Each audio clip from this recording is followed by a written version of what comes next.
Do you want to be a fighter? RMC. There's only one Tyson Fury. Fighters Club. I'd like to take this chance to apologize to absolutely nobody. Alexandre Herbinet. I am the greatest. Bonjour à toutes, bonjour à tous et bienvenue au 263e numéro du RMC Fighter Club, un Fighter Club qui remonte dans la cage pour vous débriefer la victoire d'Islam Makhachev sur Dustin Poirier. C'était ce week-end dans le main event de l'UFC 302 dans le New Jersey. Avec moi cette semaine pour en parler, mon partenaire du Fighter Club, co-présentateur du podcast Au bord du ring, sa série Baba Versus sur YouTube. En plus, il y a un nouvel épisode ces derniers jours. Il y a un nouvel épisode qui est sorti la semaine dernière. Exactement, ouais. Coach de pied-point et de boxe anglaise et commentateur des One Friday Fights pour RMC Sport. Comment ça va, Baba? Ça va et toi? Un petit peu enrhumé, vous l'entendrez, parce qu'on sort du mois de novembre la semaine dernière. Exactement. Mais ça va. Tu veux que je te déprime, Baba? Dans 3 mois et une semaine, c'est l'automne. Ouais. Vu d'où on sort, c'est horrible. Donc on va vous débriefer cette super victoire d'Islam Makhachev sur Dustin Poirier. Au bout d'une nuit qui ne restera pas dans nos mémoires, ils nous ont offert un souvenir inoubliable. Islam Makhachev et Dustin Poirier ont offert un fabuleux spectacle ce week-end dans le main event de l'UFC 302. Avec au bout une victoire par soumission de Makhachev, plus que jamais roi des moins de 70 kg et pour beaucoup le meilleur combattant de la planète MMA. Annoncé perdant par tous les spécialistes, Poirier n'a pas su déjouer les pronostics et échoue une 3e fois devant son rêve de devenir champion incontesté à l'UFC dans ce qui aura peut-être été son dernier combat en carrière. Mais il peut être fier de sa prestation. Le RMC Fighter Club débriefe un combat qui a plus que tenu ses promesses, sans oublier d'évoquer le call-out d'un certain Jelton Almeida qui a très envie de venir voir Paris et Cyril Gane en septembre. Il reste 10 secondes là dans ce round, ça va être difficile maintenant pour Makhachev de finaliser et Poirier qui a montré qu'il pouvait rivaliser ou du moins résister. Il a touché encore la Poirier avec son jab. Par contre là on a Makhachev qui travaille sur ce bras en Kimura. Il a réussi à utiliser le grillage mais attention au Juji. Attention au Juji, le bras est pris. Oui, magnifique. Allez, et maintenant il faut le faire payer encore une fois. Et c'est là qu'il excelle en général. Est-ce qu'il est pas Poirier. ouvert, Makhachev, non, au visage? J'ai l'impression de voir une. Ouais, quel hypercute. Et ça, c'est la. Ça c'est intéressant. On sait que Poirier, il aime ça, il aime cette distance. Il est ouvert, je pense, sur Makhachev. Il va attaquer sur le bravo. Attention. Il est loin, Makhachev. Ouais, mais il gagne du... la tête. Il est pas bien, il tape. Il a fait taper Dustin Poirier sur le bravo de choc, incroyable. Il en pouvait plus, Dustin Poirier. Makhachev qui revient de loin, quelle victoire, peut-être la plus belle de sa carrière à l'UFC. Et merci à Max Sabolin pour cette prod avec les beaux commentaires d'Antoine Simon et Michael Lebou que vous avez retrouvé ce week-end sur RMC Sport, bien sûr, comme tous les grands événements UFC. Baba, on l'entendait dans leur voix. Déjà, je voulais commencer, que tu nous connais au Fighter Club, on va faire l'entonnoir en commençant par le plus large. Quel combat!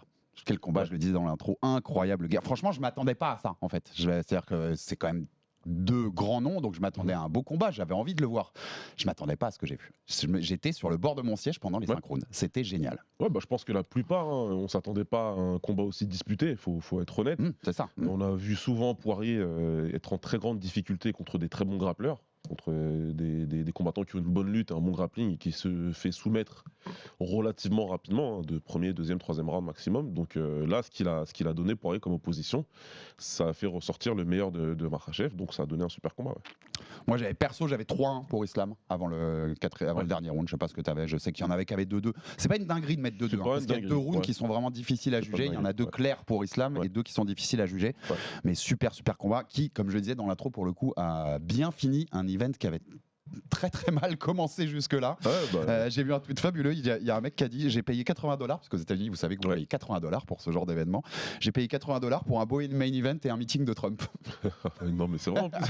Je pense qu'il a assez bien résumé. C'est vrai. Mais je le disais dans le débrief sur le plateau, faut se mouiller la nuque quand même quand tu passes de Morono Price, qui était sur la main card, donc quand même sur la carte principale, à Makhachev Poirier. C'est pas le même monde. C'est pas le même monde, c'est dingue en fait. C'est sur le même événement, c'est la même organisation, c'est censé être les meilleurs combattants au monde, ce qui est le cas avec l'UFC. C'est pas le même monde. Entre l'élite et le reste, il y a quand même un gap, Baba. Il y a un gros gap à tous les niveaux. Et bien sûr, à commencer par le niveau dans la cage, et puis aussi ce qui peut se passer un peu en dehors, l'engouement du public. Et c'est fait partie de ces cartes-là depuis l'ère ESPN où tu te dis, ils sont contents d'avoir mis un gros main event. Et derrière, ils ont rempli avec les combattants à qui ils doivent des combats, Ouais, tout simplement. les combattants dispo à qui on doit des combats. C'est ça. Mais rien de fou, loin de là. Par contre, le main event, allez-y si vous l'avez pas encore vu parce que ça mérite. On va pas vous refaire le combat round par round ou quoi que ce soit, mais on va s'attarder sur les deux protagonistes et revenir sur plusieurs moments. À tout seigneur, tout honneur, on commence par Islam quand même. Makhachev qui a gardé donc sa ceinture des moins de 70 kilos. 3e défense de titre. La première contre un vrai lightweight. Pour le coup, les deux premières étaient contre Alexander Volkanovski. C'est le même nombre que Khabib, Nurmagomedov. Donc son grand pote dont le papa Abdulmanap a formé en partie Islam Makhachev. Donc même nombre de défenses. Donc c'est marrant parce que ça peut nous entamer une sorte de petite comparaison. On va commencer par ça, Baba, avant de rentrer plus dans le combat de Makhachev. Ce qu'on a vu là, ce qui nous confirme en fait, mais ce qu'on a vu là, c'est que Makhachev c'est tout sauf Khabib en fait. Quand je dis tout sauf, non, c'est un peu trop, mais il est très différent de Khabib. C'est un peu trop, mais presque pas trop. Ouais. C'est presque pas trop. Il y a une vraie grosse différence et on l'a vu encore une fois là. On l'avait déjà vu dans le premier combat dans les deux combats contre Volkanovski d'ailleurs, parce que c'est deux combats très différents. Mais là, vraiment, je pense qu'on a vraiment bien. S'il y a des gens encore qui étaient très dans la comparaison et qui voyaient encore en Islam un Khabib à 90%, ou bien. Je pense que maintenant on a bien la réponse que non, pas du tout, c'est très différent et en ce sens, la première chose déjà, c'est que voilà, Makhachev il a un type de grappling qui est complètement différent de celui de Khabib, complètement différent. Il vous noie pas. Il n'y a pas ce côté en fait. Quand Khabib il vous mettait la main dessus, c'était presque terminé quoi. Il vous noyait et à part sauvé par le gong parce qu'il restait assez de temps pas assez de temps pour qu'il finalise, c'était le seul moyen de vous sauver. Là, on peut séparer le contact. On peut survivre à Islam au sol. Dustin l'a prouvé 2 fois là, dans ce combat-là. Et on peut même se séparer de lui. On peut séparer le contact, ce qui n'était pas le cas avec Khabib. Quand il vous avait, c'était terminé. Il vous mettait la main dessus. Un striking bien meilleur du côté d'Islam, clairement. Debout, il n'y a même pas photo. Il y a un monde d'écart entre les deux. Il exploite, je trouve, beaucoup mieux les transitions, Islam, que le faisait Khabib. Donc les transitions entre striking, lutte et sol. Enfin, tout ça, il le fait très bien. Il sait toujours quoi faire après une action qu'il vient de faire, mais moins lutteur puissant quoi, moins ce côté une fois que t'es la proie et c'est terminé, je suis le serpent, je t'ai mis dans ma tête, dans ma gueule et puis c'est terminé. Khabib, il avait qu'un seul moyen il avait une stratégie claire pour tous ses combats, c'est de mettre énormément de pression, que ce soit debout ou au sol. Pour commencer par le sol, Khabib, c'était lui son but, c'est une fois qu'il te met au sol, il te met les 2 épaules par terre, une fois qu'il a réussi à contrôler le bas de ton corps avec ses jambes, il va mettre tout son poids avec le haut de son corps sur toi pour que tu te fatigues et pour vraiment détruire. Il veut te détruire. La soumission, elle se présente, il la prend. Et à chaque fois, c'est ça. Hein. Elle finit par se présenter, il la prend, mais sinon, il détruit. Ce qu'il cherche, c'est la destruction. Voilà. Plus donc que la soumission. Beaucoup de pression physique. Alors que Islam, quand il arrive au sol, il va trouver des opportunités rapides de soumission parce qu'il va vite dans les transitions, comme tu l'as si bien dit. Dès qu'il voit une opportunité, tu te retournes ou tu essaies de te relever. Je l'avais noté, j'ai adoré dans ce combat-là, notamment sur tout ce que tu viens de dire là, quand il tente sa Kimura. Ouais. Et tu le vois, tu regardais le ralenti, il est au sol et il met des coups. Mais il ne met pas des coups dans le but de détruire comme pouvait le faire un Khabib. Voilà. Il met les coups pour que Dustin sorte son bras. Exactement. Juste pour lui faire sortir son bras. Il met des coups au niveau pour que Dustin se défende.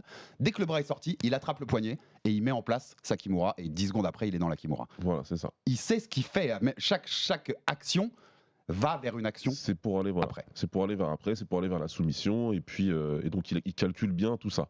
Après, pour ce qui est de debout, Islam est un striker bien plus compétent. Il a encore montré, hein, parce que échanger dans la poche avec Dustin, c'est pas tout le monde qui peut le faire. Non. Il a pu le faire, il a eu du succès, il a beaucoup touché avec ses poings. Et par contre, lui, il va pouvoir garder une distance où il va faire parler justement ses qualités en striking. Il a une bonne jambe, il a une bonne anglaise, etc. Khabib, c'était, je sais pas, on a tous vu les combats. Hein. Il était tellement fort et tellement, il a une capacité d'encaissement, d'encaisser des coups tellement importante que Khabib n'en avait rien à foutre. Il avançait tout droit, le menton en l'air, il prenait des coups. C'est pas grave, je vais en prendre une ou deux, mais pression jusqu'à pouvoir te taper et puis t'emmener au sol. Là, Islam, ce qu'il fait, c'est plus propre, c'est plus joli à regarder. Et encore une fois, il y a quelque chose derrière. Voilà, il pense à ce qu'il veut faire, il pense, il feinte, il pose des pièges pour essayer, pourquoi pas, de mettre KO comme il a fait avec Volk. Donc voilà, pour finir sur les comparaisons en tout cas, entre les deux, parce que c'était le combat d'Islam et que c'était intéressant. Mais en tout cas, voilà, moi, je trouve que c'était intéressant dans ce sens-là. là, pour qu'on puisse le séparer une bonne fois pour Ouais, je toutes. suis d'accord. C'est pour ça que Voilà. j'entamais avec ce thème-là, parce que et puis ça nous a permis de rentrer, tu Ouais. vois, avec notamment ces exemples-là aussi sur ce combat-là. J'ai adoré, bien sûr, il faut qu'on rentre dans cette partie-là, mais son striking, il faut en parler parce que c'est étonnant presque en fait. Il progresse vraiment de sortie en sortie. Tu le vois, c'est pas le même qu'il y a quelques années. Il a rajouté des choses dans son arsenal. Il y a une séquence que j'ai au round 4 que j'ai noté, je sais pas si tu te souviens, il esquive un jab et il va chercher un body shot. Techniquement, c'est très propre. Ouais, c'est bien réalisé. C'est très bien propre. réalisé. Ouais, bien sûr. Tu penses que c'est une évolution qu'on voit? Tu vois, c'est un Makhachev. Et plus le temps va passer, plus on va voir un Makhachev ce secteur-là. Ouais, je pense que oui. Je pense qu'il continue à travailler dessus. Il sait ce qu'il fait au sol, il sait ses transitions, il sait comment il est fort dans la lutte. C'est quelque chose qu'il va travailler normalement au quotidien parce que c'est sa base. Mais on voit qu'il travaille vraiment bien son striking. Il le travaille de plus en plus, il veut être plus intelligent. En début de carrière, il s'est fait mettre KO parce qu'il se jetait un peu de loin. C'était un peu compliqué, hein. C'est pour ça qu'il s'est fait toucher comme ça et qu'il a pris ses défaites par KO. Mais derrière, il a bien travaillé. Maintenant, ce qui fait, c'est compétent, il est bien sur ses appuis. Et voilà, il va trouver des opportunités en défense pour pouvoir contre-attaquer rapidement et faire mal à son adversaire. En plus, un adversaire très compétent, encore une fois, hein, comme Dustin. Donc ouais, c'est fort et c'est compliqué pour le reste de la catégorie. C'est bien pour lui en tout cas. Ouais, c'est très compliqué parce qu'il est tellement complet. En fait, c'est une vraie galère. Mais tu as raison de noter sa défaite, par exemple, en 2015 contre Adriano Martins. C'est sa dernière défaite en date, la seule à l'UFC. Clairement, hein, le Islam qui est dans la cage samedi soir, il perd pas ce combat-là. Non, il perd pas. Il perd pas ce combat. Il prend pas ce KO-là. Il se jetterait pas comme ça, comme il avait fait avec son bras arrière et se faire contrer durement. Non, donc, il prend pas. Fait bien attention. Ouais. Il prend pas ça et donc c'est logique. C'est le combat où il a mis le plus de coups significatifs là contre Dustin de son histoire, Islam Makhachev. Mais ce qui est un peu logique, c'est le seul combat avec celui de Volkanovski où il fait synchrone. Ouais, il fait synchrone. C'est pas une stat hyper parlante. Par contre, visuellement, on voit vraiment une évolution. Il y a une contrepartie à ça, une question que je vais poser au coach là. Tu sais, on le dit parfois avec notamment certains lutteurs, certains grappleurs qui tombent amoureux de leur striking et qui ne font plus que ça parce que c'est ce qu'ils aiment. Curtis Blades à un moment a eu ce défaut-là aussi. Ça peut être un défaut d'Islam à un moment. C'est toujours possible, mais avec lui, j'ai l'impression que c'est moins le cas. J'ai l'impression je pense que c'est trop carré dans la tête. C'est très carré, c'est très stratégique dans son coin aussi. Ils sont plutôt intelligents et à chaque fois, on lui rappelle. À chaque fois, on lui rappelle qui il est et que c'est mieux là d'aller chercher le sol. Il est capable d'échanger, il le fait, et donc quand il est à l'aise, il est installé, il en profite. Mais avec lui, j'ai moins l'impression en tout cas qu'il va devenir juste un combattant de K1 dans la cage et qu'il va complètement oublier, comme Daniel Cormier par exemple, il va complètement oublier que c'est un excellent lutteur et qu'il devrait combattre comme ça. Ouais, parce que c'est arrivé plusieurs fois. Tu as un bon exemple que tu donnes avec Cormier. Mais en effet, je pense que. Et c'est même pas que lui, son coin. C'est ce truc qu'ils ont, c'est des gens hyper posés, enfin tu vois, qui s'enflamment pas plus que ça. Et j'ai pas l'impression que ça va lui arriver. Je pense pas, non. Je pense pas. C'est des combattants intelligents. Il est moins. Je pense que son ego prend moins le dessus qu'un Khabib qui a décidé de rester tout le troisième ou je sais plus. C'est le troisième round contre Conor debout, juste pour lui mettre des baffes et juste pour montrer quelque chose. Je pense que l'Islam, il est moins sujet à ça. Ouais, il y a eu un moment dans le combat, je t'avoue, samedi, il y avait des moments où je me disais, mais vas-y, va grappler. Ouais. Parce que tu te mets en danger aussi, tu vois. Alors t'es bon, toi tu montres que ton striking est bon et que tu arrives à être dans la poche avec Dustin, mais tu te mets en danger quand même, mec. Alors que tu pourrais être moins en danger dans ton. C'est vrai. Je pense aussi qu'il y a quelque chose à noter qui est intéressant, c'est que il a beaucoup attrapé ce qu'on appelle en MMA le Muay Thai clinch. Il a beaucoup attrapé Dustin derrière la tête et il a mis du temps à sortir les genoux. Mais je pense que c'était quelque chose qui était vu, qui a été travaillé. C'est quelque chose aussi. C'est une vraie faiblesse de Dustin. Ouais. On l'a vu contre BSD, on l'a surtout vu contre Charles Oliveira. Ce que j'allais te dire. Et donc je pense que c'est quelque chose qu'il a voulu faire. Il y a un genou qui est passé en pleine tête. Donc je pense que c'est quelque chose qu'ils avaient travaillé pendant leur camp et qu'il a voulu sortir. Sauf qu'il a fait une fois, deux fois sans sortir les genoux. Et moi je me disais, là faut peut-être arrêter. Peut-être que ça va pas fonctionner, tu vois. Donc oui, il fallait qu'il y ait les genoux qui sortent pour que ce soit. C'est un but. ça. Ouais. Donc l'entêtement, il peut être de ce côté-là, mais encore une fois, ça c'est des trucs stratégiques qui sont corrigés entre les rounds à chaque fois. Oui, c'est ça. Il s'adapte de toute façon. Donc il va pas s'entêter, même s'il ferait une erreur dans ce sens-là un peu stratégique. On sait qu'au moment de l'interround, il y a des mecs pour lui redire ce qu'il faut faire et il va s'adapter. C'est pas un entêté. Il est pas bête au point de se dire non, je vais écouter que moi. Donc c'est Makhachev. On sait le niveau qu'il a à ce niveau-là. La séquence finale, je voulais qu'on en parle aussi, Baba. Elle est juste géniale. Et tu m'as fait en off avant l'émission une superbe comparaison. Donc tu vas me la faire au micro parce que je n'y avais pas pensé, mais elle me parle beaucoup. Donc on rappelle, c'est ce sweep aussi qui est le sweep avec la main sur la jambe. Il le fait à moitié décollé pour l'envoyer au sol. Et puis tout de suite la transition pour aller chercher et terminer avec ce bravo choke assez rapidement. Redis-moi cette comparaison que j'adorais. Et développe un peu ce petit truc-là. Je te disais tout à l'heure qu'on s'est beaucoup extasié à juste titre sur ce que Demetrius Johnson avait fait contre Ray Borg à l'époque, où il avait envoyé voler dans le sol puis elle va attraper une clé de bras à la volée. Ouais. C'est Un très, des très, plus belles très similaire. finitions de Ouais. l'histoire de l'UFC. Allez la taper sur YouTube Ouais, si vous l'avez pas vu. Hein. clairement. Et c'est très très très similaire ce qu'il a fait. Il n'a pas envoyé voler dans le sol, donc c'est en l'air, pardon. Donc c'est peut-être moins spectaculaire dans ce sens-là, mais c'est tout aussi magnifique et impressionnant la capacité de réaction. Ouais. Tu vois, il d'attraper un single leg comme ça, de l'envoyer au sol en le tirant comme ça, et tout de suite savoir que Dustin il va lui faire face. Il le sait, j'ai l'impression qu'il le sait déjà en fait, que Dustin il va lui faire face pour se relever. C'est où Dustin sera au Voilà. moment de se relever. La Exactement. position exacte. Ouais. C'est fou parce qu'il n'y a pas de temps, il y a moins d'une seconde là en fait. Tu vois, pour En le réagir. revoyant, mais c'est tellement rapide. Il- T'as raison, il le sait. Il le sait déjà. Dans l'ordinateur interne, là, Ouais. il y a déjà toute la séquence au moment d'envoyer le sweep. En Tu vois là, le temps que je te le dis, ça veut dire que je vais prendre sa jambe, je vais tirer, je vais l'envoyer au sol, il va se retourner, je vais avancer vers lui et je vais enclencher tout de suite une guillotine et si ça marche pas, je switch sur le Bravo. Tout ça, ça s'est passé en quoi? Je sais pas, 5 secondes. 5 secondes. Même Ouais. pas, à mon avis. Tu vois, c'est Même fou. pas. C'est fou, donc c'est super impressionnant ce qu'il a fait. Faut Technique vraiment- venue de la lutte aussi, Ouais. beaucoup plus. Et c'est quelqu'un. C'est ça aussi, sa formation fait que maintenant, aujourd'hui, il a des armes dans tellement de disciplines, en fait, et il sait tellement bien faire de choses que c'est une galère. Hein. Question un peu plus. Parce qu'il faut plus titiller aussi parfois. Il fait quand même cette perf-là contre un Poirier dont tout le monde a dit avant. Nous, on n'a pas fait de preview, donc on peut pas dire que nous, on l'avait dit, mais j'ai entendu beaucoup de previews avant ce combat, donc on avait beaucoup dit. Poirier est parfait pour son style. Il a toujours eu du mal contre les gros lutteurs, tu l'as répété tout à l'heure, donc c'est parfait pour Islam. Avant ça, il avait défendu 2 fois, dont une un peu galère aussi en 5 rounds, contre Volkanovski, qui vient de la catégorie d'en dessous, qui est petit. Ces 2 victoires-là, tu vois, par rapport à l'aura qu'avaient les mecs avant et tout ce que disaient les gens avant les combats, Ouais. ça renforce Islam beaucoup ou pas? Oui. Tu vois ce que je veux dire? Parce que est-ce qu'il en sort grandi ou est-ce qu'il y a toujours... Les mecs vont dire, eh ben, il a affronté un petit et il a affronté un mec qui était en fin de carrière et qui était parfait pour lui. Ouais, bah après, ça, c'est des lectures très étriquées de la situation aussi. Il a affronté un petit qui est très haut dans le classement en pound for pound, qui vient juste de perdre sa ceinture contre un autre combattant exceptionnel. Et ensuite, là, il bat un combattant, une des légendes de l'UFC, qui a montré qu'il est toujours au top niveau, très clairement. Oui. Et un combattant très solide. Donc non, moi je pense que c'est à mettre à son crédit, que là il est en train d'écrire sa légende et que ça va, en n'en déplaise à beaucoup de gens, ce qu'il est en train de faire, bah, déjà en termes de nom, ça va vite rattraper Khabib et vite le dépasser. Allez, on est au même nombre de défenses de titres. Habib a des défenses contre des grandes stars, hein, McGregor, Poirier et Gaethje, mais ça va aller vite. Ça va aller Bah, très, ça va très vite vite. parce que Khabib, faut pas oublier qu'il a gagné sa ceinture contre un Iaquinta qui était prévenu 48 heures avant, je C'est crois, ça, ouais. si je dis pas de bêtises. Mhm. Après, les défenses sont belles, il n'y a rien à dire. Il y a les noms qu'il faut, il n'y a pas de souci là-dessus. Mais en tout cas, c'est différent d'Islam qui a récupéré sa ceinture de Charles Oliveira. Ah, C'est mais déjà très différent. en fait, cette question, je la posais pour qu'on ouvre ça, pour qu'on dise aussi et qu'on rappelle, parce que j'ai vu déjà, c'est une dinguerie quand même ce monde aujourd'hui, Baba. J'ai vu des critiques sur Islam après le combat de samedi, quoi. C'est ouf. On Il le a battu dit, une des meilleures versions de Dustin qu'on Ouais. avait vu depuis longtemps. clairement. Bien meilleur, et on va revenir sur Dustin Ouais. dans la deuxième moitié de l'émission, mais il y a un moment, faut pas se cacher, bien meilleur Dustin que celui qui était contre Benoît samedi 2 mois avant. Il est Bien beaucoup meilleur, plus fort. bien meilleur Dustin. Mhm. Il a battu le numéro 1 pound for pound, même s'il venait de la catégorie en dessous, chez lui en Australie, et Volkan nous a prouvé qu'il avait le niveau pour être dans cette cage avec Islam, mais il l'a battu. Ensuite, il l'a mis KO pour la revanche, pour laisser plus aucun doute.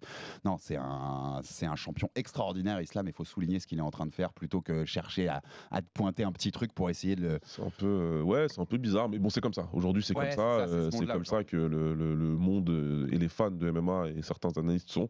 On le dit tout le temps, toi et moi, on le répète à longueur d'émission que c'est un sport à très très très courte mémoire. Ouais, c'est ça. Et là, on l'a encore vu, voilà. Parce qu'il y a quelques mois, quand il met KO Volk, voilà, il y a rien à dire, il est indestructible et que s'il monte en light heavyweight, il peut gagner.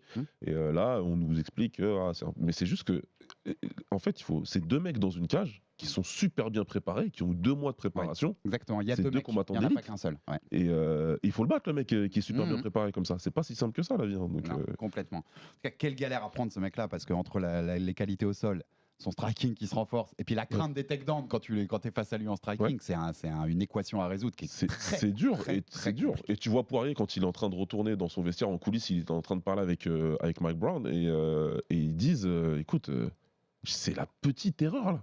Mm. Pendant 4 rounds et demi, j'étais bien là quand Ouais. même. J'étais bien, j'ai fait ce qu'il fallait, j'ai pas fait trop de boulettes, mais t'en fais une demi. Et Une c'est fini. petite et c'est fini. Il va exploiter Et encore, exactement ce qui passe. une erreur. Je suis méchant là. C'est parce que l'autre il a fait un truc exceptionnel, tu vois. Ouais, t'as raison, Donc, t'as raison. C'est méchant de dire erreur, Ouais. t'as raison. Pour rester là-dessus, moi je pense que le problème qu'il y a, c'est un problème aussi, entre guillemets, de popularité. Je m'explique. C'est 3 défenses, donc c'est les 2 contre Volkanovski et une contre Poirier. La ceinture, il la prend, elle est vacante contre Charles Oliveira. Je sais pas si tu vas voir où je vais en venir. Les 3 mecs qu'il a battus là récemment, c'est des ultra populaires de l'UFC. C'est des chouchous du public. Ah oui. Charles est un chouchou absolu, Dustin est un chouchou, Volkanovski, tout le monde l'adore, tout le monde aime ce mec-là. Tu vois, tu penses que ça joue contre lui, ça ? Parce qu'en fait, il a battu que des mecs que le public, pour lequel la majorité du public était pour. Il voulait que les mecs, la majorité des gens voulaient que les mecs en face le battent, parce qu'ils adorent ces mecs-là. Ça joue contre sa popularité et contre son aura, tu vois. Oui, il a battu les favoris du public, ça c'est toujours galère. À chaque fois qu'il a fait. C'est le méchant dans le scénario. Voilà, à chaque fois qu'il a été dans ces combats-là, il a été sifflé plus qu'autre chose. Donc c'est clair que ça jouait pas en sa faveur, en tout cas en termes d'amour du public. Mais après, ce que j'aime bien moi dans ces cas-là, c'est ce que je kiffe dans le combat, c'est que là, il force le respect de tout le monde. Si c'était pas déjà le cas, non seulement il force le respect, puis il force l'admiration. Donc ça va tourner les fans. Et puis je suis sûr que la prochaine fois qu'il va arriver, ce sera différent. Ouais. Il a déjà dit qu'il voulait recombattre aux États-Unis pour que les fans américains le voient plus aussi. Donc il va essayer de retourner ça. Et on va en parler juste après. Mais si jamais il affronte, peut-être pas tout de suite, mais Leon Edwards, ça peut switcher ça. Parce que les gens aiment pas le style de Leon Edwards. Donc il va y avoir, tu vois, ça peut s'inverser, que les gens disent allez, finis-moi Edwards et vire-le-nous pour de bon de la ceinture. Donc on verra cette évolution. Ça ouvre l'autre débat qu'il y a eu après, et on finira sur ça, sur Islam, ensuite on passera à Dustin. L'autre débat qu'il y a eu après ce combat-là, débat alimenté par Dana White, qui répond à un journaliste, bien sûr, il ne l'a pas fait tout seul, puis par John Jones lui-même sur les réseaux sociaux, c'est qui est numéro 1 pound for pound, donc toutes catégories confondues, Islam Makhachev ou John Jones. Dana White dit que c'est John Jones, parce que tant qu'il est là, on ne peut pas le surpasser, c'est son credo. John Jones, bien sûr, dit que c'est lui aussi. On va remettre un peu les choses au clair, Baba. Juste, sur ces 8 derniers combats, Islam Makhachev, c'est 7 finishes. La seule combat qui a les décisions, c'est Volkanovski 1, c'est le combat de l'année. Donc déjà, même en termes de spectacle, tu vois, c'est pas un combattant chiant, loin de là. Puisque ça peut faire partie pour certains aussi d'un critère. Depuis le début des années 2020, donc la décennie dans laquelle on est, Islam, c'est 8-0, 4 victoires pour un titre. John Jones, c'est 2-0. Dominique Reyes, on est d'accord, la décision elle est discutable. Très discutable. Cyril Gane, qu'il explose au sol en 2 minutes, parce que voilà, il y avait ce défaut-là chez Cyril aussi. Il n'y a pas photo qui est numéro 1 pound for pound. Bien sûr qu'il n'y a pas photo. C'est Islam Makhachev de très loin. Bien sûr qu'il n'y a pas photo. S'il y a des personnes qui croient ce que Dan a dit, moi j'ai un pont à vous vendre. J'ai le pont de l'île Saint-Denis à vous vendre. C'est moi, il m'appartient. Je vous le vends pas cher. Non, mais à un moment, il faut toujours tirer les mêmes grosses ficelles. Il faut qu'ils comprennent que les fans de MMA maintenant sont éduqués, de plus en plus éduqués, et que c'est pas si simple que ça de leur faire avaler des couleuvres pareilles, parce que c'est que ça, c'est que du business. Mieux il y a 10 ans, ça. Voilà, il y a 10 ans, ça passait sans aucun problème. C'est plus la même chose. C'est que du business qu'il est en train de faire. Et alors, faut rappeler une première chose, c'est que ce monsieur, il est promoteur. Je vois pas comment tu fais la promotion de ton champion, de ton plus fort champion actuel, quand dans la conférence de presse d'après-combat, c'est le mec, et je suis tout à fait d'accord avec ce qu'a dit Islam en conférence de presse, lui derrière, il a sauvé la carte d'un ennui profond, et toi, en tant que promoteur, la première chose que tu as envie de faire, c'est de le mettre plus bas que terre pour élever un combattant qui ne combat pas, qui a trouvé toutes les excuses possibles et imaginables pour ne pas combattre le champion intérimaire, et tout ça pour faire la promotion d'un combat entre un mec, et je dis ça alors que j'ai 40 ans, un mec grabataire qui n'a pas combattu depuis 4 ans, je crois, Stipe. 2021. Voilà, et un combattant qui a combattu, comme tu l'as dit, 2 fois en 4 ans. Et qui ont bloqué une division. Ce que tu viens de dire, c'est une dinguerie. C'est grave. Quand je l'ai entendu au micro, attends, mais on sort. En plus, on sort de la perf d'Islam contre Dustin. Je veux dire, tu viens de lui donner de lui redonner la ceinture, tu vois ce qu'il a fait dans la cage. Tu vois la réaction du public à sa performance. Et t'arrives en conf, et le mec qui est pas là depuis 4 ans, qui te fait que de tweeter après chaque événement et de barrer une catégorie entièrement parce qu'il a envie d'affronter Miocic, tu l'encenses comme ça et tu défonces en fait un peu, pas tu défonces, mais quand même. Tu sous un peu estimes ton champion qui vient de faire cette. Je ne comprends pas. En tant que promoteur, c'est là où on voit que l'UFC est devenu bien plus grande que ses athlètes et qu'en fait, on va parler clair, ils s'en foutent. Ils s'en foutent complètement. Ça peut être Islam, ça peut être un autre, ça peut être. On s'en fout. On le voit bien. La machine à cash marchera toujours, peu importe qui monte dans cette cage. Il est déjà sur la prochaine machine à cash justement, donc c'est pas son intérêt. Son combat de l'année 2024, son business de l'année 2024, c'est celui-ci et pas un autre combat, c'est tout. Et voilà. Voilà, donc il est à fond dedans. Il se rend même pas compte que ce qu'il fait en termes de manque de respect, à la fois du combattant qui est ton champion, à la fois du public et des suiveurs de ce sport. Et il se ridiculise. Pour moi, il se ridiculise. Et j'ai des mots forts parce que lui, il a des mots forts. Parce que dire ce qu'il a dit aux journalistes, que les gens qui pensent que Makhachev est devant au classement en pound for pound, c'est des gens qui sont stupides. Ouais, c'est ça. C'est au-delà, tu peux dire. Chacun peut avoir son avis. Moi, s'il a l'avis que c'est John Jones, c'est son avis à lui. Mais Fais ce que tu veux. Mais de dire aux fans qui sont un peu bêtes s'ils pensent ça, waouh, c'est une folie, quoi. C'est notre rôle d'expliquer que Jones, dans l'histoire de ce sport, il a encore aujourd'hui une place qui est plus grande que celle que Makhachev. J'ai aucun problème à dire ça. Aucun. Il est plus grand en termes de carrière. Il n'y a pas de souci. Mais ce que tu as dit en début, c'est super important. On a commencé une décennie il y a 4 ans dans laquelle Jones n'existe pas actuellement. C'est pas parce qu'il a récupéré une ceinture poids lourd. Pound for pound, il y a aussi une question d'activité. Moi, voilà. Rappelle-toi ce qu'on a dit quand on a fait le débat box après Usyk Fury. Ouais, moi, pourquoi je mettais Inoue devant Crawford avant que Usyk prenne la place de numéro 1 ? C'était aussi l'activité. C'est aussi un des critères qui mettait Inoue devant Crawford. Il combat, il prend tout le monde, ça doit fait son compter, travail. ça. Si tu combats jamais, tu peux pas rester numéro 1 des combattants au monde. Et puis encore une fois, il y a l'histoire qui va avec. Je suis désolé de prendre un combattant qui n'a pas combattu depuis 4 ans parce que ça va être mieux sur ta ligne Wikipédia, alors qu'il y a des champions jeunes qui ont les dents longues et qui veulent t'affronter et qui ont fait tout ce qui est en leur pouvoir pour t'affronter, et que le mec il va se retrouver à défendre une ceinture intérimaire, donc tu as créé une situation ridicule, et il faut se faire petit à un moment. Ouais, non, complètement. Il faut se faire très très petit, je pense, par rapport à ça, parce que c'est quand même une dinguerie d'entendre ça, et un John Jones, je peux comprendre qu'il est l'ego qui veuille répondre, mais fais-toi petit après non, après je veux tout pas. ça. Et c'est très parlant qu'à chaque event de l'UFC, ils sont obligés de tweeter. Ne pas tomber dans l'oubli. Non, très parlant. Il y a un côté, exactement. Il y a un côté, je tombe pas dans l'oubli, mais c'est. Et quand Dana White dit quand même, John Jones, c'est l'homme au monde. Si vous enfermez n'importe qui avec lui dans une pièce, c'est John Jones qui ressort de la pièce vivant. Déjà, enferme-le avec Thomas Pinal dans une cage et on voit ce qui se passe. Verra, en fait. voilà. On voit juste ce qui se passe, tu vois. Je suis pas sûr. On dirait qu'il joue au tennis et qu'on n'a aucun moyen de savoir. C'est incroyable quand même. C'est une dinguerie. Il y a une cage avec une porte. On passe à Dustin Poirier parce qu'il faut quand même que ça mérite sa performance, Baba. Déjà, 3e défaite sur soumission pour sa 3e chance de titre incontesté chez les poids légers, les moins de 70 kilos. Mais bon, il faudra le dire un jour. Il a affronté pour la ceinture Khabib Nurmagomedov, Charles Oliveira, Islam Makhachev. À l'heure actuelle, BJ Penn m'en voudrait de dire ça sans doute, c'est peut-être les 3 plus grands poids légers de l'histoire. Oui, il t'en voudra, mais il m'en voudra. factuel. Si on met Penn dans la liste, y a pas, tu vois, je pourrais comprendre. Mais factuellement, pour moi, c'est les 3 meilleurs. Il est juste tombé pour plus fort, en fait. Tu vois ce que je veux dire ? C'est un immense champion qui est juste tombé sur un peu plus fort. C'est le super tennisman qui est tombé au moment de Nadal, Federer et qui peut rien faire. Il a pas de chance, je suis désolé, mais s'il était tombé dans une ère où celui qui a la ceinture, c'est plus un kickboxer qu'un grappleur ou un lutteur, il a plus ses chances de gagner, Dustin. Il est tombé sur des grappleurs exceptionnels, des combattants lutteurs et grappleurs exceptionnels. À chaque fois, il a fait ce qu'il a pu. Sur sa dernière sortie en date, aujourd'hui, hier, il a vraiment fait tout ce qu'il pouvait. Il s'est vraiment rapproché du Graal le plus possible, mais il est tombé sur la pire ère pour lui. C'est dommage. Chapeau sur sa performance, tu le disais, Baba. Respect du game plan, déjà, clairement. Il n'y a pas de guillotine sautée là, comme 4 fois Benoît dans le premier round. Hyper, je trouvais, très pragmatique dans son approche du combat. Ça part au sol, il y a ce danger-là. Ok, je défends les mains, j'essaye pas d'en faire plus que ce qu'il faut. Je fais ce qu'il faut pour bien défendre. Fabuleuse performance quand même pour son âge. Quand je dis son âge, je suis pas méchant, on est plus vieux que lui, Baba, mais 35 ans, et on sait que plus tu descends dans les petites catégories, plus l'âge, c'est un facteur qui joue. Je le disais tout à l'heure et je le répète, pour moi c'est une meilleure presta, bien meilleure que ce qu'il a fait contre Benoît Saint-Denis, alors qu'il gagne contre Benoît et qu'il perd contre Islam. Donc vous voyez, les victoires ou défaites ne veulent pas dire un peu ce qu'on a donné aussi. Chapeau, juste chapeau bas à Poirier, Baba. Ouais, gros, faut tirer un coup de chapeau parce que c'est une vraie défaite avec panache. Moi, j'ai pas super l'esprit Coubertin, il y a beaucoup de gens qui le savent. Mais là, il faut le dire, voilà, il a rien à se reprocher. Il est parti dormir, t'as rien à te reprocher, Dustin, parce qu'il a fait tout ce qu'il devait faire. Il s'est hyper bien préparé.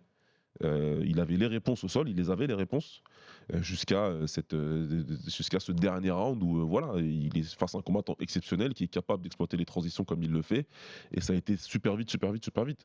Entre le temps où il se fait amener au sol et le temps où il s'endort un peu, il y a 10 secondes. Donc il a fait ce qu'il devait faire, il a très bien combattu. Quand il était debout, il a pris sa chance. Il était dedans, il était agressif, il a touché son adversaire à de nombreuses reprises, il a eu du succès.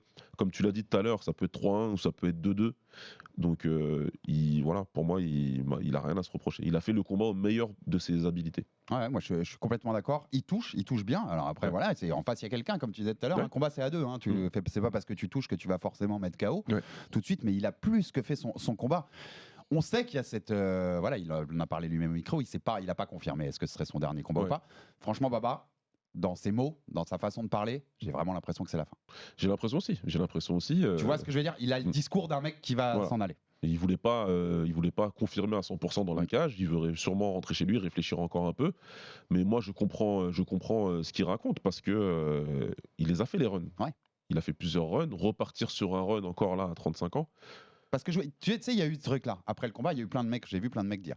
Mais vous avez vu le niveau qu'il a affiché dans la cage, ce qui est vrai. Hein. Oui, c'est vrai. Pourquoi il s'en va? Pourquoi il s'en irait? Il est encore fait partie de l'élite de la catégorie la plus dense au monde. Ouais. Vrai? Totalement vrai, les C'est gars. d'accord. Mais qu'est-ce qu'il vise en fait? Dustin Poirier, son dernier objectif, c'est d'être champion incontesté. On lui redonnera pas de chance contre Islam tout de suite, c'est sûr. Qu'est-ce qu'il fait? Il va affronter des Gamrot, il va affronter Fiziev, il va affronter. Exactement. Et, tu vois, Ça n'a aucun sens en fait pour lui. Il est déjà à l'abri financièrement. Ouais. Il est bien, tu vois, il est pas physiquement atteint. Enfin, il a pas fait le combat de trop qui fait que tu as des séquelles vraiment, même si à long terme il en aura sans doute, hein, vu les guerres qu'il a fait. Mais en tout cas, il n'y a pas la grosse blessure, tu vois, Qu'est-ce qu'il a à prouver? Qu'est-ce qu'il a à faire? Va-t'en, Dustin, bravo et chapeau. Moi, je suis d'accord. Il a écrit son histoire, il a fait ce qu'il devait faire. Il a combattu, il a challengé pour le titre à plusieurs reprises. Derrière, il a affronté la nouvelle génération. Il a affronté et battu la nouvelle génération, représenté et symbolisé par BSD. Et il a fait ses runs. Gamrot est son teammate, donc c'est pas quelque chose qui va se faire. Je ne vois pas s'affronter. Donc après, comme tu l'as dit, c'est quoi? C'est Fiziev ou c'est Tsarukyan ou c'est quoi? C'est déjà fait, c'est déjà refait. Il va peut-être rentrer dans une spirale de défaite. Il a combattu pour le BMF. On pourrait me dire peut-être qu'il reprend Holloway, mais Holloway il a d'autres aspirations. Donc, je vais dire, c'est les deux seuls trucs que j'avais en tête qui pourraient un minimum faire sens. Holloway pour le BMF, parce qu'ils sont déjà. Voilà, il y a une histoire entre eux, il y a quelque chose. Et puis, Poirier, c'est quand même la définition du BMF clairement, donc ça faisait sens. Et Geji 3. Parce que c'est deux carrières qui sont un peu en parallèle et c'est deux gars qu'on a beaucoup associés. Mais Geji 3, j'irais même plus loin que ça. Geji 3 à Lafayette. Genre, tu vois, un délire un peu jubilé. Un délire un peu jubilé. Moi, c'est ce que j'allais dire. J'allais dire la seule chose qu'il lui restera à faire, vu qu'il a le niveau pour un dernier combat, ce serait un vrai jubilé. Si possible chez lui, si possible que sa fondation soit très impliquée dans le truc. Enfin voilà, tu vois, lui faire ce cadeau-là parce que pour l'UFC, ça a été un employé exceptionnel, donc il faudra lui donner ça. Dana l'a dit d'ailleurs, il fait ce qu'il veut, s'il veut revenir. Voilà, c'est ça. Donc moi, j'aimerais rajouter quelque chose en termes de run et en termes de titre, parce que c'est vrai qu'on parle un peu de lui comme un roi des lightweight sans couronne. Il l'a été. Moi, je vais dire qu'il a eu une couronne parce que je vais peut-être faire une comparaison qui va énerver des gens, mais il a récupéré une ceinture intérim au moment où il n'y avait pas de champion clair. Oui, c'est vrai. Et cette ceinture, il l'a récupérée contre, à l'époque, le meilleur combattant pound for pound, qui était Max Holloway. Tout le monde il faisait consensus. Il récupère une ceinture dans un superbe combat, il bat un combattant qui est exceptionnel. Oui, tu peux considérer que c'est un... Ouais, je suis assez d'accord. C'est une meilleure victoire que quand Khabib a battu Ali Akinta. Ouais. Pour la ceinture véritable. C'est une meilleure victoire. Non, Donc, clairement, pour moi, il peut être content par rapport à ça. C'est le plus grand qui a jamais eu de titre incontesté de toute catégorie. C'est dur parce qu'on les a pas tous en tête et il y a 30 ans d'histoire. En tout cas, on sera pas loin. On n'est pas loin. Clairement, il est dans le top 5. À part un mec qu'on pense pas, il faudrait refaire bien tout le truc, mais il est dans le top 3. Il est facile, top 3, top 5, et puis après, il faudra regarder plus en détail. Mais oui, très clairement, c'est un combattant qui aura laissé son empreinte et qui n'aura pas eu le titre incontesté. Et si elle revient jamais dans la cage, nous on avait consacré avant son combat contre Benoît un épisode entier à Dustin Poirier, à sa vie, sa carrière. Allez le réécouter, c'est un immense champion et si on le revoit jamais dans la cage, merci pour les souvenirs.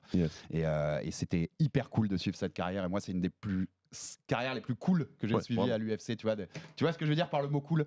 C'est un fighter qu'on avait envie de voir. Voilà, c'est un combattant cool, respectueux, que tu veux voir, qui est à la fois agressif. J'avais envie d'être pote avec lui. Il y a tout ce qu'il faut et voilà. Et ouais, c'est clair que il faut aller revoir le superbe film qui a été fait par MC Sport. Je pense à Amine Mohamed qui était avec nous dans un épisode. C'est avant Benoît, une nouvelle fois. Et voilà, il faut le revoir pour se rendre compte de la grandeur du mec.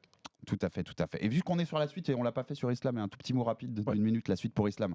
Lui a demandé Leon Edwards, donc le champion de la catégorie d'au-dessus, qui défendra contre Belal Muhammad en juillet à Manchester. Dana White dit que Saroukian fait plus sens. Sarman Saroukian qui est censé être son prochain challenger. Enfin, c'est la logique vu la catégorie. Islam l'a dit aux journalistes, notamment aux diffuseurs auxquels le micro il est passé. Il n'est pas du tout contre. Il a même évoqué le Madison Square Garden en novembre pour possible contre Saroukian. Lui préférerait Edwards, mais si l'UFC lui dit tu restes défendre chez les lightweight, il est prêt à le faire sans souci. Je pense qu'on connaît notre position, ceux qui suivent le Fighter Club, on veut que les champions défendent, donc c'est pour ça qu'on va faire rapide. C'est ce qu'on veut. Défends, fais un run. Ouais, fais un run dans ta KT. Voilà, il y a Tsarukyan qui est là, qui est beau, qui est fort. C'est ça. Et il y a d'autres mecs derrière aussi. Si t'avais vraiment zéro, et même si tu l'as déjà battu Tsarukyan, c'est plus du tout le même qu'à l'époque. Donc on a envie de voir le combat en version 2024. Voilà. Ouais, donc t'as des gens à battre avant de monter. En fait. Il faut le prendre, il faut le combattre. On est old school pour ça, mais on restera old school. C'est comme ça, c'est ça un champion. Mais oui, exactement. T'es pas juste champion pour monter au-dessus. Par contre, le jour où ça va chercher Edwards, si c'est toujours Leon Edwards, parce que c'est ce qui se dit beaucoup depuis le début. Énorme Bourbier pour Islam ou pas? Oui. Bourbier sur le style. Moi, par contre, je pense qu'il peut le faire. Il peut le faire, mais alors ce sera loin d'être aussi simple que ce que je lis ou entends. Non. Loin de là. Edwards, il a montré quand même contre des lutteurs compétents qu'il est capable de dominer. Il est très debout, c'est quelque chose d'autre. Leon Edwards, c'est autre chose. Et la défense de lutte est bien au niveau. Nous, on avait fait, vous pouvez retrouver l'année dernière un épisode avec son coach de lutte à Leon Edwards après le troisième combat contre Kamaru. Et clairement, on sent ça bosse bien, ça bosse dur, ça sait ce qu'il fait. Il tape, puis voilà. Donc ce sera, il peut le faire, Islam, parce que c'est un combattant exceptionnel, mais voilà, ce sera très difficile. Et moi, si là tout de suite tu me demandes, je mets Edwards favori. Moi, je mettrais là pareil. Je dois parier au moment où on parle. Je mets plutôt une piécette sur Edwards. Mais en fait, j'ai été plutôt étonné, moi, ce que je te disais quand on en parlait avant l'émission. J'ai vu beaucoup de mecs tout ce week-end dire Edwards roule sur Makhachev. Oui, non, on va quand même se calmer, tu vois. C'est-à-dire qu'on a très longtemps sous-coté Edwards. J'aimerais pas qu'on le surcote de fou non plus. Tout ça parce que, Dustin Poirier a du succès, mais il faut pas dire qu'il va lui rouler dessus. Il lui roulera pas dessus. Moi, je mettrais la piécette sur lui, mais c'est pas gagné, quoi. C'est pas gagné d'avance. Et pour le coup, ce sera un beau combat. Bien sûr. Parce que c'est deux combattants hyper complets et c'est le MMA de très très haut niveau, un peu comme on avait vu avec Volka et Makhachev. Exactement. Ce serait cool à voir. Un petit mot avant qu'on conclue cet épisode, parce que normal, c'était le seul combat qui méritait vraiment qu'on s'y attarde à l'UFC 302, ce main event. Mais il faut parler du co-main event, papa. Strickland contre Costa. Au-delà de la victoire de Sean Strickland et du juge qui met 4-0 dans les 4 premiers rounds à Costa, qui lui, il ne faut plus jamais qu'il juge un combat de MMA parce que ça, c'est de dingue. Qu'il approche une cage. Franchement, c'est à moins de 2 autant tu peux défendre. Tu me connais, moi, je suis souvent tendance à défendre certaines cartes des juges en essayant de trouver une explication à pourquoi il aurait pu. Il y a zéro explication. Il n'y a rien à défendre à 4-0 Costa au truc. C'est improbable. Enfin, franchement, moi, ce que j'avais envie de te dire là-dessus, c'est oh mon Dieu le niveau de Sean Strickland notamment. Et en fait ça me fait peur parce que Sean Strickland, il y a pas un mec à un moment qui va contrer ce style. Il avance tout droit. C'est une énigme. Il avance comme ça, hein.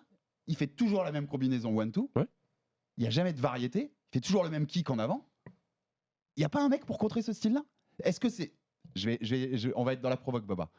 Est-ce que c'est parce qu'il est vraiment trop atypique et chiant? C'est pas ce que je crois. Ou est-ce que c'est juste qu'en fait l'opposition, il faut le dire un moment, en striking, même le haut niveau du MMA, c'est faiblard en fait. C'est compliqué parce qu'on a eu un striker très compétent qui est Easy, qui a perdu contre lui et qui s'est laissé surprendre. T'as raison. Qui s'est laissé surprendre. En fait, je suis très partagé avec Strickland, si tu veux. Je suis très partagé avec lui parce que moi, ce que je vois, c'est hyper basique. C'est hyper basique. Et si ça se trouve, en fait, t'as raison, c'est hyper chiant quand t'es dans la. On n'a jamais été dans la cage face à lui. Force est de constater qu'il y a eu des strikers différents face à lui et à chaque fois, j'ai cru que les mecs gagneraient. C'est-à-dire que Easy, j'ai même pas regardé. J'étais sûr qu'il gagnerait. Nassourdine, j'étais sûr qu'il gagnerait. Même avec la différence de poids, j'étais sûr Nassourdine est, à mes yeux, un bien meilleur combattant que lui. J'ai trop envie de voir la revanche pour le coup. Et Paulo Costa, je croyais que c'était un combat qui lui plairait parce que c'est un mec qui va rester face à lui. C'est un mec qui... Et d'habitude, les gens veulent pas rester face à Paulo Costa. Donc après, j'avais mes doutes parce qu'il a pas réussi à avoir du succès contre Vettori. Donc, mais quand même. Mais donc là, je suis obligé. Le coach qui est devant toi, il est obligé de te dire bon, il y a quelque chose.